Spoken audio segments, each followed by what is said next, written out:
Selamat pagi Indonesia. Anda menyaksikan seputar Bali terkini pukul 9 WITA bersama saya Pratnya Wiguna. Pada hari raya Natal dan Tahun Baru, berbagai bahan pokok mengalami peningkatan harga. Namun ada juga promo yang dilakukan para penyedia barang.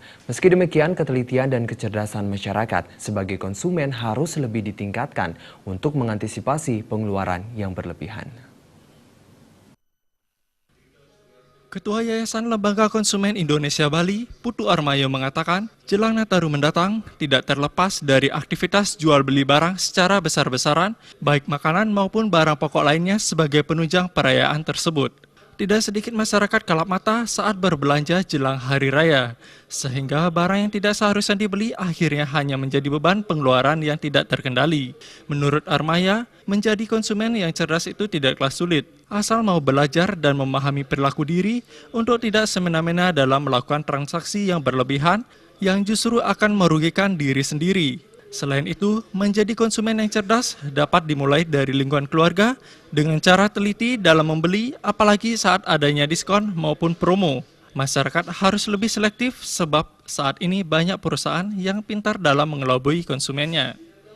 Biasanya menyambut akhir tahun gitu ya, menjelang akhir tahun ini banyak sekali produk yang beredar di pasaran, yaitu produk-produk yang ada di pasaran, baik yang ada di pasar modern maupun di pasar tradisional, itu dengan produk yang begitu banyak. Nah, ternyata di sana produk yang dijual di pasaran itu banyak juga produk yang kualitasnya jelek.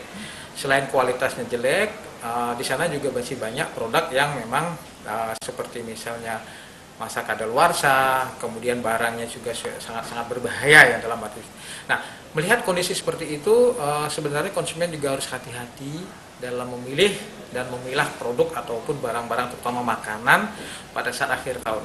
Nah, selain juga makanan, biasanya saat menjelang akhir tahun itu adalah ada diskon besar-besaran nih, diskon besar-besaran di swalayan itu di mall ya, mereka memberikan diskon besar-besaran sampai cuci gudang gitu ya. Nah, ternyata kalau diskon besar-besaran dan cuci gudang itu juga ada persoalan di bidang undang-undang perlindungan konsumen. Artinya pelaku usaha yang mendiskon produknya semakin banyak ternyata tidak diimbangi kualitas barang yang baik.